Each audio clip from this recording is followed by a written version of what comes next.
तो भारतीय जनता पार्टी का एक नया नारा बाजार में आया है और वो नारा है बंटोगे तो कटोगे। जी हां, बकौल अखिलेश यादव इस नारे को भारतीय जनता पार्टी की एक प्रयोगशाला में बनाया गया और फिर यह तय किया गया कि यह नारा भारतीय जनता पार्टी के सबसे नफरती नेता से बुलवाया जाए। बकौल अखिलेश यादव यह व्यक्ति उत्तर प्रदेश के मुख्यमंत्री योगी आदित्यनाथ थे और आपको याद होगा दोस्तों, सबसे पहले इस नारे का इस्तेमाल मुख्यमंत्री आदित्यनाथ ने किया था। मगर आज जो मैं अपने शो में कहने जा रहा हूं वो बहुत बड़ी बात है दोस्तों। आज इस नारे के जरिए न सिर्फ समाज में नफरत फैलाने की कोशिश की जा रही है, बल्कि उसका मकसद है कहीं ना कहीं लोगों को अपराधी बनाया जाए, लोगों के अंदर अराजक जो है फीलिंग्स पैदा की जाएं, अराजकता की तरफ देश को ढकेला जाए। और यह बात मैं पूरी जिम्मेदारी के साथ कह रहा हूं दोस्तों। आज मैं तमाम मिसालों के साथ यह चीज आपके सामने रखने जा रहा हूं। यह बात मैं बहुत हल्के अंदाज में नहीं कह रहा हूं। मेरा दावा है कि बटोगे तो कटोगे यह नारा हिंदुओं में एकता पैदा करने के लिए नहीं है, बल्कि समाज में नफरत और हिंदुओं को अपराधी बनाना है और इसके अलावा कुछ नहीं। और सबसे पहली मिसाल है सांसद और मंत्री गिरिराज सिंह की। वो एक जगह भाषण दे रहे हैं और इस भाषण में हिंदुओं से कह रहे हैं कि बटोगे तो कटोगे। वो कहते हैं कि अगर एक मुसलमान तुम्हें थप्पड़ मारे तो 100 हिंदू मिलकर उसे थप्पड़ मारो। और फिर वो हर हर महादेव के भी नारे लगाते हैं। उनके इस बयान में क्या गड़बड़ है दोस्तों, कुछ देर बाद मैं आपको बताऊंगा, सुनिए। अगर ये बदिया, ये घुसपैठिए, ये मुसलमान अगर हमें एक थप्पड़ मारे तो सब जमा होकर के उसे 100 थप्पड़ मारेंगे। ये करेंगे, भाई और बहन दोनों से कह रहा हूं। तो महादेव का कसम मन मन खाओ, हाथ उठा के कहो हर हर महादेव। इसलिए मैं कह रहा हूं कि सब मिलकर के इकट्ठा हो और एक साथ रहोगे तो सुरक्षित रहोगे। बटोगे तो बटोगे तो बटोगे तो। अब आप कहेंगे इसमें क्या गड़बड़ है। सबसे पहली बात, अगर एक मुसलमान गुनाह करता है तो क्या उसके लिए हम 100 हिंदुओं को गुनाहगार बना दें? अगर एक मुसलमान अपराध करता है तो क्या हम 100 हिंदुओं को अपराधी बना दें? क्योंकि अगर गिरिराज सिंह को लगता है कि थप्पड़ मार के उस मुसलमान ने कुछ गलत किया है, तो इसका मतलब गिरिराज सिंह कहीं ना कहीं 100 हिंदुओं से वही गलत काम करने को कह रहे हैं। यह व्यक्ति एक सांसद है, एक मंत्री है, मगर कानून को अपने हाथ में लेने की बात कर रहा है। और सबसे दुखद बात, यह हर हर महादेव के नारे लगवा रहे हैं। मैं फिर आपसे पूछना चाहता हूं दोस्तों, इस देश में हिंदू बहुमत में है। 11 साल गुजर चुके हैं, प्रधानमंत्री नरेंद्र मोदी देश के प्रधानमंत्री हैं, मुख्यमंत्री आदित्यनाथ दूसरे कार्यकाल में प्रवेश कर चुके हैं, मगर अब भी हिंदू खतरे में हैं। और अब भी इनके नेता जो हैं हिंदुओं को भड़काने, डराने, धमकाने वाले इस तरह के बयानात देते रहते हैं। हर तरफ यही दिखाई दे रहा है दोस्तों। सबसे पहले मैं आपको बतलाना चाहूंगा दोस्तों, ये जो बटोगे तो कटोगे का नारा सबसे पहले दिया था मुख्यमंत्री आदित्यनाथ ने। बाद में जाके इसका समर्थन आरएसएस ने किया। और दिलचस्प बात यह है दोस्तों, प्रधानमंत्री नरेंद्र मोदी ने भी इसका समर्थन किया था महाराष्ट्र में अपनी रैली में। यानी कि बटोगे तो कटोगे का नारा महाराष्ट्र और झारखंड के चुनाव में होने वाला है। इससे आप अंदाजा लगा सकते हैं कि इन चुनावों में माहौल को किस तरह से बर्बाद किया जाएगा। और हर तरफ दिखाई दे रहा है दोस्तों, चाहे उत्तरकाशी हो, चाहे उत्तर प्रदेश।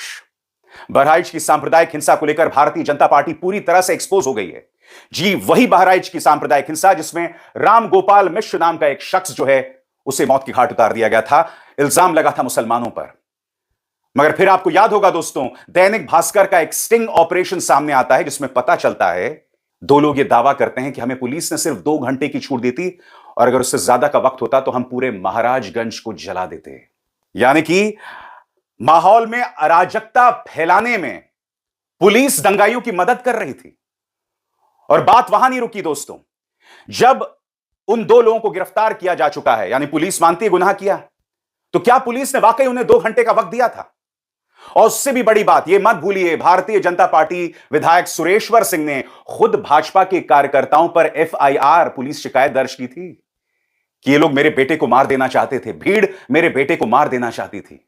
तो अगर उस घटना के बाद जो सांप्रदायिक हिंसा हुई उसमें भारतीय जनता पार्टी का हाथ था या पुलिस नरम पड़ रही थी, तो वो जो पूरा घटनाक्रम हुआ जिसमें एक मुस्लिम इलाके से एक धार्मिक जुलूस निकलता है, उसको लेकर पुलिस की तैयारी क्यों नहीं थी?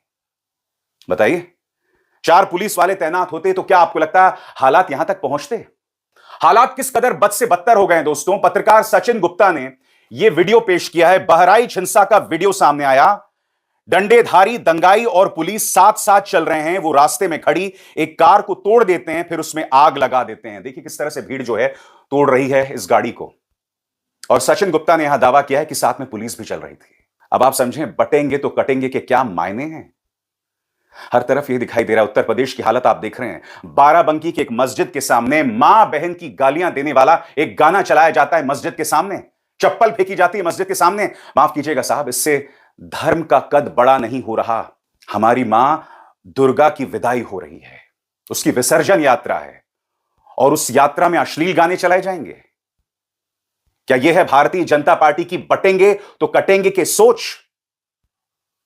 अब मैं आपको उत्तरकाशी की बात बताना चाहता हूं दोस्तों। जैसा कि आप जानते हैं, उत्तरकाशी में एक जन आक्रोश रैली निकली। इस रैली में दावा किया जा रहा था कि कई सरकारी जमीनों पर मस्जिद बना दिए गए हैं। मुस्लिम पक्ष दावा कर रहा है कि हमारे पास सारे सरकारी दस्तावेज हैं। जाहिर सी बात है दोस्तों, इसका फैसला अदालत को करना चाहिए। मगर अब इस घटना के सहारे भी दंगा भड़काने की कोशिश की जा रही है। यह बतलाया जा रहा है कि जन आक्रोश रैली पर और पुलिस पर मुसलमानों ने पत्थर फेंके। सरासर झूठ। सबसे पहले मैं आपको बतलाना चाहता हूं वो कौन से झूठे लोग हैं जो इस तरह का झूठ फैला रहे थे। ये सिर्फ 4 मिसाल मैं आपको दे रहा हूं। ये तमाम वो मिसालें हैं जिन्हें भारतीय जनता पार्टी के बड़े बड़े नेता फॉलो करते हैं। सबसे पहले कोई प्यारा उत्तराखंड है। ये कश्मीर नहीं ना बंगाल है, ये देवभूमि उत्तराखंड का उत्तरकाशी है, जहां स्थानीय लोगों पर पत्थरबाजी। उत्तरकाशी में स्थानीय जनता का आरोप कि समुदाय विशेष के लोगों ने पुलिस और अवैध मस्जिद को लेकर प्रदर्शन कर रहे हिंदुओं पर पत्थरबाजी की। फिर कोई वैशाली पोद्दार हैं। गंगा जमुनी तहजीब का नमूना देखिए। उत्तरकाशी में हिंदू समुदाय ने अवैध मस्जिदों और बढ़ती रोहिंग्या आबादी के खिलाफ प्रदर्शन किया। मुसलमान उसे बर्दाश्त नहीं कर पाए और छतों से पत्थरबाजी की। फिर एक दीपक शर्मा है और फिर कोई मिस्टर सिन्हा है। यही झूठ ये सब बोल रहे हैं। और इस झूठ का पर्दाफाश दोस्तों कोई और नहीं, खुद उत्तरकाशी पुलिस कर रही है। यह देखिए, फेक न्यूज। उत्तरकाशी में जन आक्रोश रैली में विशेष समुदाय द्वारा किया गया पथराव सोशल मीडिया पर फैलाई जा रही भ्रामक खबर है। यह कोई और नहीं, उत्तरकाशी की पुलिस कह रही है। क्या कहा उन्होंने, पढ़ के सुनाना चाहता हूं आधिकारिक ट्विटर या एक्स हैंडल से। हिंदू संगठन द्वारा रैली जुलूस के लिए निर्धारित रूट का प्रयोग न करते हुए पुलिस द्वारा लगाए गए बैरिकेडिंग पर उन्हें रोकने पर प्रदर्शनकारियों भीड़ के द्वारा पथराव बोतलें फेंकी गईं तथा बाद में कुछ लोगों के द्वारा किनारे से अंबेडकर भवन के पीछे ऊपर जाकर पथराव किया गया। खंडन। उत्तराखंड की पुलिस कह रही है, उत्तरकाशी की पुलिस कह रही है कि यह खबर झूठी है। मगर भारतीय जनता पार्टी से जुड़े लोग इस झूठ को लगातार फैला रहे हैं। यह है इनका बांटेंगे तो कटेंगे का स्वरूप। हर तरफ यही दिखाई दे रहा है। जैसे मैंने कहा, इस नारे को सबसे पहली बार मुख्यमंत्री आदित्यनाथ ने इस्तेमाल किया था। सुनिए उन्होंने क्या कहा था। बहन और भाइयों, कोई ऐसी गलती मत कर देना कि जो आपस में बंटे। याद रखना, बटे तो कटे। फिर उसके बाद आरएसएस के मोहन भागवत यही बात कहते हैं कि अगर हिंदू सुरक्षित रहना चाहते हैं तो उन्हें एकजुट होना पड़ेगा, एक होना पड़ेगा। 11 साल हो गए दोस्तों, मगर इन्होंने हिंदुओं में सिर्फ इस तरह की असुरक्षा की भावना पैदा की है और उसके अलावा कुछ नहीं। 11 साल में तुम हिंदुओं को सुरक्षा नहीं दे पाए। 11 साल से पहले तो कभी हिंदू का वजूद खतरे में नहीं था। अब यह वजूद कैसे खतरे में आ रहा है? हर तरफ इसी बटोगे तो कटेगा का एक स्वरूप सामने दिखाई देता है। हिंदुओं को किस तरह से भड़काया जा रहा है और उसके क्या परिणाम हो रहे हैं, उत्तरकाशी पुलिस की इन 2 तस्वीरों से सामने उभर कर आ जाती है। इसमें 2 पुलिस वाले दिखाई दे रहे हैं, उनके सिर पर चोटें हैं। इस पर उत्तरकाशी पुलिस, जहां पर भाजपा का शासन है, क्या कह रही है, पढ़ के सुनाना चाहता हूं। आज हिंदू संगठन द्वारा उत्तरकाशी में निकाली गई जन आक्रोश रैली के दौरान भीड़ के द्वारा बैरिकेडिंग को तोड़ते हुए पथराव किया गया। पथराव में पुलिस के 7 पुलिस अधिकारी कर्मी घायल हो गए, जिनमें गंभीर रूप से घायल 2 पुलिस जवानों को एम्बुलेंस से हायर सेंटर देहरादून रेफर किया गया है। पुलिस पर पत्थरबाजी हुई दोस्तों। कल्पना कीजिए यही पत्थरबाजी जो है वो मुसलमानों ने की होती तो क्या हुआ होता। गोदी मीडिया क्या क्या नहीं करता, मगर इसको लेकर कोई बवाल नहीं है। उल्टा ये झूठ फैलाया गया कि इन पर जो पत्थरबाजी की वो विशेष समुदाय यानी मुसलमानों ने की, जो सरासर झूठ है। ये मेरे शब्द नहीं है, खुद उत्तरकाशी पुलिस कह रही है ये झूठ है। मगर इसके मायनों को समझिए। बार बार एक काल्पनिक दुश्मन आपके सामने खड़ा किया जा रहा है कि वो तुम्हारा दुश्मन है, वो तुम्हारे घर में घुस के तुम्हें मारेगा, तुम्हें खत्म कर देगा। इस तरह की बातें की जा रही हैं और हकीकत कुछ और है। बहरहाल ये पूरा उत्तरकाशी का मामला क्या है दोस्तों, जैसे मैंने कहा, ये जो भी विवाद है अदालत को फैसला करना चाहिए। इसमें कानून अपने हाथ में लेने की कतई जरूरत नहीं है। यह मामला क्या है पढ़ के सुनाना चाहता हूं। उत्तराखंड के उत्तरकाशी में एक मस्जिद के खिलाफ निकाली गई जन आक्रोश रैली के दौरान हुए पथराव के मामले में पुलिस ने 8 नामजद और 200 अज्ञात लोगों के खिलाफ मामला दर्ज किया है। रैली में हिंसा भड़काने से कई पुलिसकर्मी और प्रदर्शनकारी घायल हुए। 24 अक्टूबर को हिंदू संगठनों ने मस्जिद को अवैध और सरकारी जमीन पर बनी हुई बताते हुए यह रैली निकाली थी। मस्जिद समिति का दावा है कि उनके पास मस्जिद के वैध दस्तावेज हैं। रैली के दौरान हिंसा के बाद इसी दिन देर रात मुकदमा दर्ज किया गया। सांप्रदायिक तनाव बढ़ाया जा रहा है और यह सब हो रहा है दोस्तों। जैसे मैंने कहा, मस्जिद अवैध जमीन पर है या नहीं, इसका फैसला अदालत को करने दीजिए। हमें दंगाई बनने की कतई जरूरत नहीं है। और उससे भी बड़ी बात, हम अगर एक प्रदर्शन कर रहे हैं तो उस प्रदर्शन के बारे में भारतीय जनता पार्टी के प्रचार तंत्र को झूठ बोलने की कतई जरूरत नहीं है। इस झूठ और जहर का क्या असर पड़ रहा है हम आसपास देख सकते हैं। झूठ के नाम पर लोगों को मौत के घाट उतार दिया जाता है। जहर इतना भर दिया गया है कि हम बेकसूरों को मौत के घाट उतार देते हैं, कानून का इंतजार नहीं करते हैं। अगर किसी ने कोई गुनाह किया है तो कानून के अंतर्गत उसे सजा दी जानी चाहिए। मसलन हरियाणा के चरखी दादरी में जो हुआ दोस्तों, जैसा कि आप जानते हैं, वहां पर गोमांस खाने के शक में 27 अगस्त को साबिर मलिक की पीट पीट कर हत्या कर दी गई थी। ये वो तस्वीर है दोस्तों। पूरा वीडियो नहीं दिखाऊंगा मैं आपको, सिर्फ इस तस्वीर को देखिए। यहां पर साबिर मलिक को बुरी तरह से मारा जा रहा है, बेरहमी से मारा जा रहा है। यहां पर 27 अगस्त को एक घटना हुई थी। बाद में जाकर पता चला वो गोमांस नहीं था, उसने बकरा खाया था, मीट खाया था, जो कई हिंदू भी खाते हैं। मगर झूठ के चलते इस व्यक्ति को मौत के घाट उतार दिया।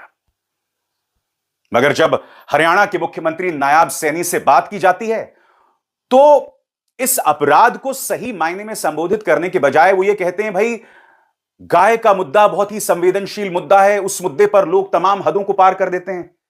ये मुख्यमंत्री हैं। गाय का मांस जब था ही नहीं तो मुख्यमंत्री नायब सैनी इस तरह की बात उस वक्त क्यों कह रहे थे? याद कीजिए उन्होंने क्या कहा था। 50 सेकंड का उनका बयान है, ध्यान से सुनिएगा वो क्या कह रहे हैं।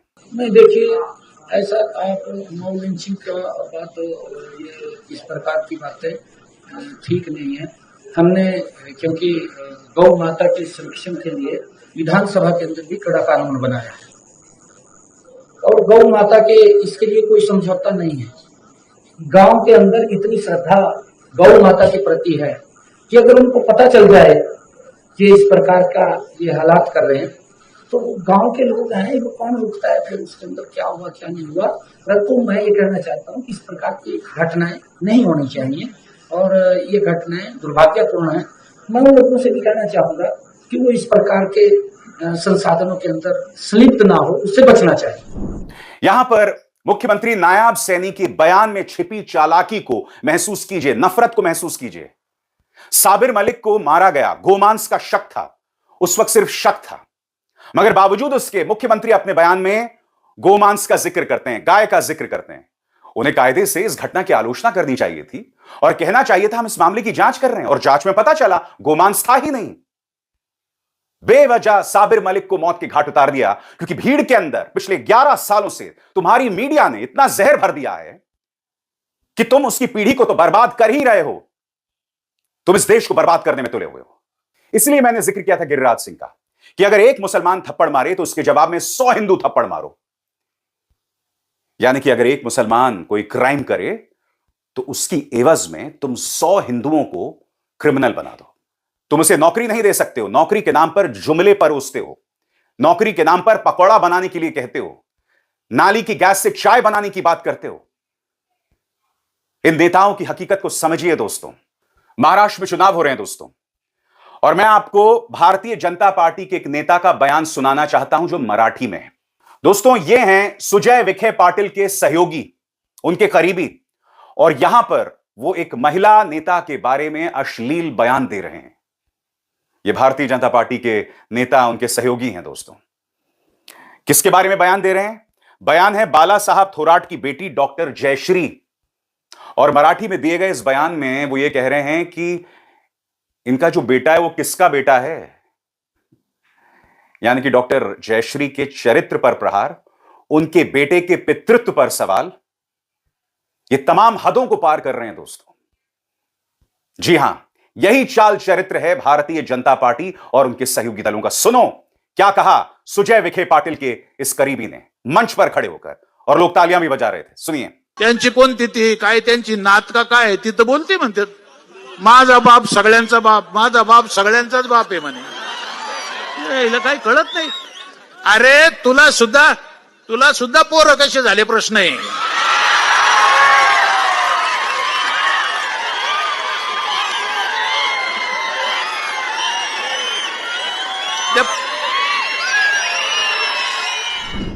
यही सब होने वाला है महाराष्ट्र के चुनाव में दोस्तों। हर तरफ यही नफरत, यही जहर, यही सब फैलाया जा रहा है।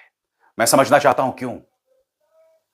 अरविंद केजरीवाल एक रैली निकालते हैं, विकासपुरी से उनकी यात्रा निकल रही होती है, और तभी एक व्यक्ति आकर उन पर हमला बोल देता है।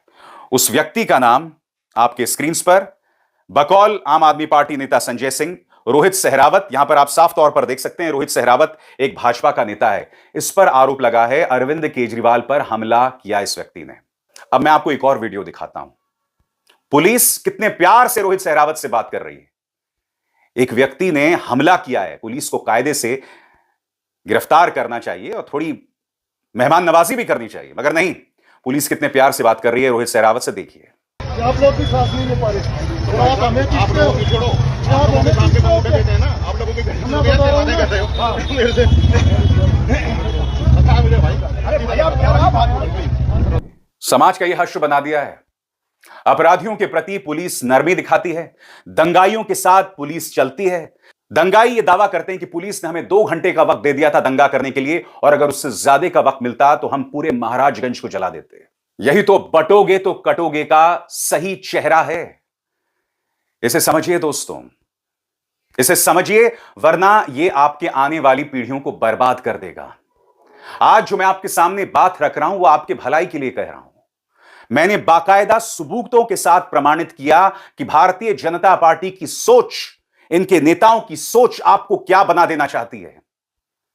आपको झूठा बनाना चाहती है, आपको दंगाई बनाना चाहती है, आपको अराजक बनाना चाहती है, आपको अपराधी बनाना चाहती है। आपके अंदर ऐसी भावना पैदा करना चाहती है कि आप बार बार महिलाओं का अपमान करें। जी हां, और मुझे आपको बतलाने की जरूरत नहीं है कि कुलदीप सिंह सेंगर किस पॉलिटिकल पार्टी के थे, बलात्कारी राम रहीम को किस पॉलिटिकल पार्टी ने बार बार पैरोल पर रिहा किया।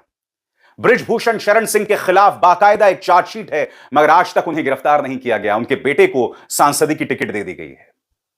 यह तमाम मिसाल आपके सामने है। बताइए, इससे पता चलता है कि महिला सम्मान को लेकर भी भारतीय जनता पार्टी कितनी खोखली है। और फिर आप मुझसे पूछते हैं कि मैं सिर्फ भारतीय जनता पार्टी से सवाल करता हूं। मैं क्यों ना करूं भाई। अगर एक पॉलिटिकल पार्टी की सोच मेरे देश को बर्बाद कर देना चाहती है, मेरे देश के युवाओं को बर्बाद कर देना चाहती है, उन्हें असली मुद्दों से भटकाकर अनर्गल मुद्दों में लगाकर रखना चाहती, तो मैं सवाल क्यों ना करूं? क्यों ना करूं सवाल ये?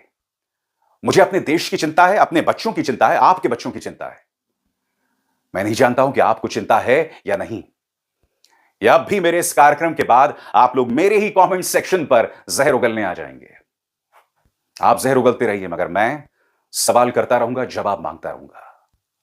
अभिसार शर्मा को दीजिए इजाजत। नमस्कार। स्वतंत्र और आजाद पत्रकारिता का समर्थन कीजिए, सच में मेरा साथी बनिए। बहुत आसान है दोस्तों, इस ज्वाइन बटन को दबाइए और आपके सामने आएंगे ये 3 विकल्प, इनमें से एक चुनिए और सच के इस सफर में मेरा साथी बनिए।